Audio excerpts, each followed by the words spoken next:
नमस्कार भाई बहनों, मैं आपके सामने एक बार दोबारा आ गया हूँ। आप अगर हमारे चैनल में पहली बार आए हैं तो इस चैनल को लाइक एंड सब्सक्राइब जरूर कीजिएगा भाई बहनों। मुगल साम्राज्य के बारे में जानते हैं भाई बहनों? मुगल साम्राज्य के बारे में पहले भी हमने एक वीडियो छोड़ा था जिसका नाम था मुगल साम्राज्य पार्ट 8, और उसके बाद उसमें हमने बाबर के बारे में जाना था। अब हम इसमें जानेगा उसका बेटा हुमायूं के बारे में जानेगा। हुमायूं एक मुगल शासक था जो प्रथम मुगल सम्राट बाबर के पुत्र नसरुद्दीन हुमायूं 6 मार्च 1508 22 फरवरी 1556 थे। भूलना मत ये, कह देता हूँ मैं, भूलना मत। एक जवाब पूछूंगा आपसे। यद्यपि उनके पास साम्राज्य बहुत साल तक नहीं रहा, पर मुगल साम्राज्य की नींव में हुमायूं का योगदान है भाइयों बहनों। जैसे हमारा मोदी जी कहते हैं ना, सबका योगदान है, हुमायूं का भी योगदान रहा था। अबे हंस क्यों रहा है? बोल रहा हूँ, उसका योगदान रहा था। बाबर की मृत्यु के पश्चात हुमायूं ने 1530 में भारत की राजगद्दी संभाली और उनके सौतेले भाई कामरान मिर्जा के काबुल और लाहौर का शासन ले लिया। देख देख भाई भी दगाबाज होता है अपने, देख ना, भरोसा मत करना भाइयों पे।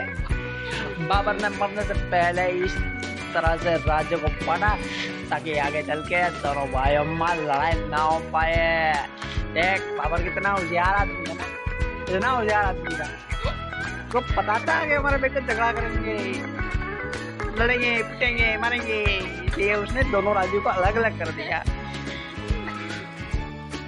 भाइयों लड़ाई न हो। कामरान आगे जाकर हुमायूं के कड़े प्रतिद्वंदी बनी। देख देख कामरान आगे जाकर हुमायूं के कड़े प्रतिद्वंदी बनी भाई। हुमायूं का शासन अफगानिस्तान, पाकिस्तान और उत्तर भारत के हिस्सों में था भाइयों बहनों, और जो 1530 से 1540 की और फिर 1555 से 1553 तक रहा। देखो देखो देखो, कुछ भी मत भूलना, मैं पूछूंगा, ठीक है? कभी भी पूछ सकता हूँ कि बाबर का राज्य कहाँ से कहाँ तक था, कहाँ से कहाँ तक उसका शासन चला है, मैं कभी भी पूछ सकता हूँ। तो भारत में उन्होंने शैसासुरी से हार पाई। देखो बाबर भी हार चुका था भाई, तो हम भाई कौन से गैर के मूली है? हम भी तो आज 10 साल बाद ईरान साम्राज्य की मदद से वे अपना शासन दोबारा पा सके, और इस दौरान इसके साथ ही मुगल दरबार की संस्कृति भी मध्य एशिया में ईरानी होती चले गई। हुमायूं के बेटे का नाम जलालुद्दीन मोहम्मद अकबर था। जलालुद्दीन मोहम्मद अकबर, जिसके बारे में हम सब जानते हैं।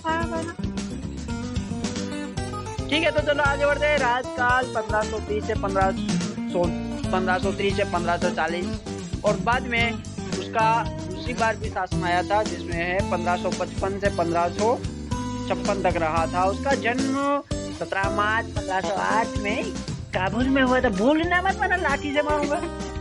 उसकी मृत्यु भी हुई थी यार। बड़े बड़े लोगों की भी मृत्यु होती है, बड़े बड़े लोगों की मृत्यु होती है ना भाई। देख ये भी तो मरा था। उसकी मृत्यु 4 मार्च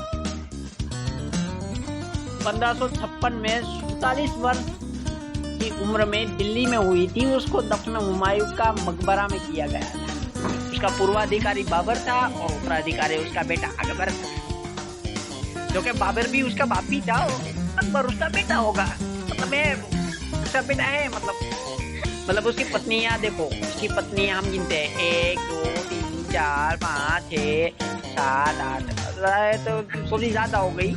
हमीदा बानो बेगम, बेगा बेगम, विजय बेगम, जान बीबी, हाजी बेगम, माचर, मिवेजान, शहजादी खानम। अब ये माचर कोई नाम होता है यार कोई बेगम का? उसका राज घराना तिमूर था, मुगल था बाबर थे, और ऐसे महान आदमी का कोई नामा भी तो होना चाहिए, इसीलिए यहाँ पे हुमायूं नामा दिया गया है। हुमायूं नामा दिया गया है यहाँ पे।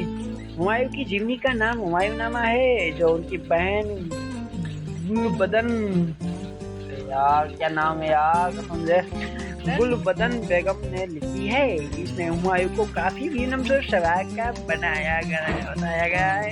देखो उसकी बहन भी विनम्र बोलती थी उसको, और इसी जीवने के तरीके उन्होंने हुमायूं को क्रोधित और उकसाने की कोशिश भी की है।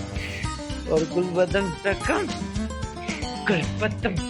की बाबर की बेटी भाइयों में ना, गुलबदन वो भी बाबर की बेटी थी। हाँ, बाबर की मतलब हुमायूं की बहन। उसका जन्म 1523 ईस्वी सन में हुआ और 1603 ईस्वी सन में उसका स्वर्गवास हो गया।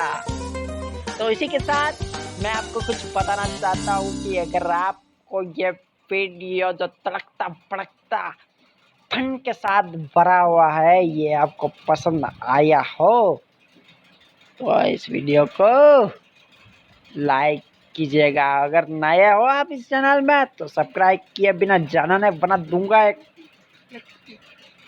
लाइक दूंगा आपके चैनल में, और क्या दूंगा। चलो, थैंक यू।